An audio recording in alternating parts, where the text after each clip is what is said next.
la princesse du trapèze avait commencé son spectacle en se hissant au sommet du chapiteau par une corde lisse, en se tenant soit par un bras, soit par une jambe. Arrivée au sommet du chapiteau, elle était accompagnée dans toutes ses évolutions par 3 colombes blanches qui volaient dans un balai aérien autour d'elle.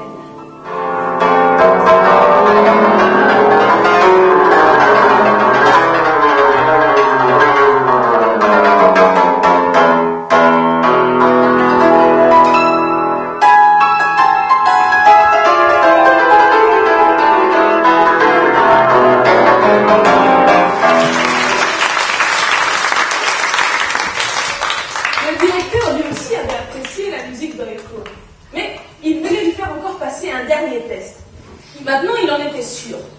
Cette nuit même, le cirque Siquet allait partir. Alors, pour être sûr d'avoir encore une chance de revoir Lula, il avait essayé de demander aux différents conducteurs des camions s'ils étaient prêts à l'emmener.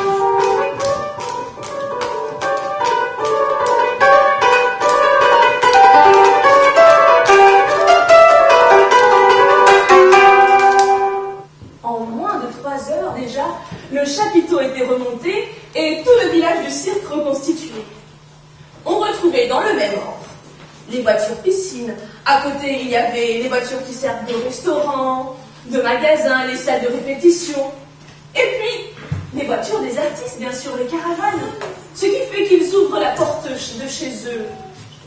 Qu'ils soient en France ou à l'autre bout du monde, les artistes du cirque se retrouvaient partout chez eux, dans la même ruelle, avec les mêmes voisins. Elle avait reçu le don de parler toutes les langues des animaux. Le dressage de chevaux au cirque est reconnu comme très difficile parce que chacun sait qu'un étalon peut être plus dangereux qu'un fauve. Mais Lula arrivait à les dresser avec de mots doux. Ainsi, elle arrivait à obtenir l'adhésion volontaire des animaux. Tout doux, approchez-vous. Tout doux, apaisez-vous. Écoutez ce que je dis en comptant sur mon appui.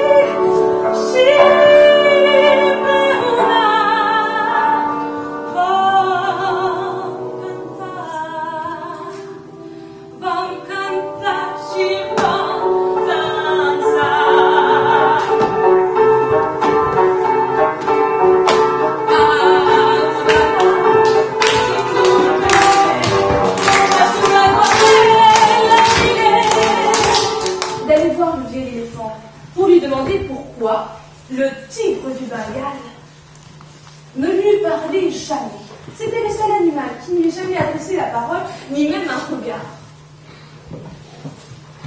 Le vieil éléphant connaissait l'histoire du tigre du Bengale, et c'était une histoire bien triste. Il révéla à Lula qu'avant d'être un tigre, il était en fait un beau jeune homme.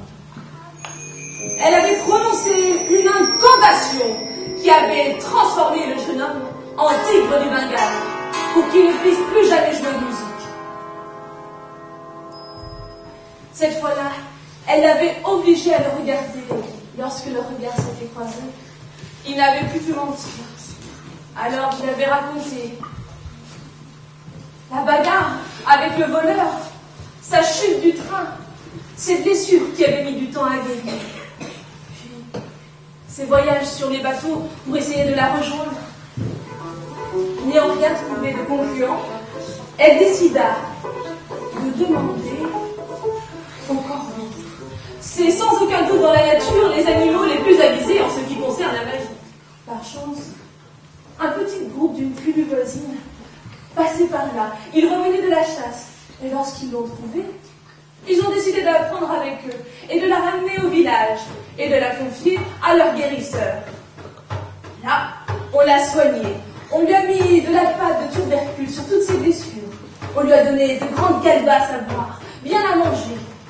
Et déjà 3 jours plus tard, elle était à nouveau sur pied. Lula s'était élancé et après son saut périlleux, il l'avait rattrapé parfaitement dans les bras. À ce moment-là, il s'était embrassé tendrement. Il lui avait murmuré un doux je t'aime. Et Lula avait repris son numéro avec tant de grâce que personne ne s'était aperçu que le spectacle s'était interrompu le temps de sceller un amour qui durerait toujours.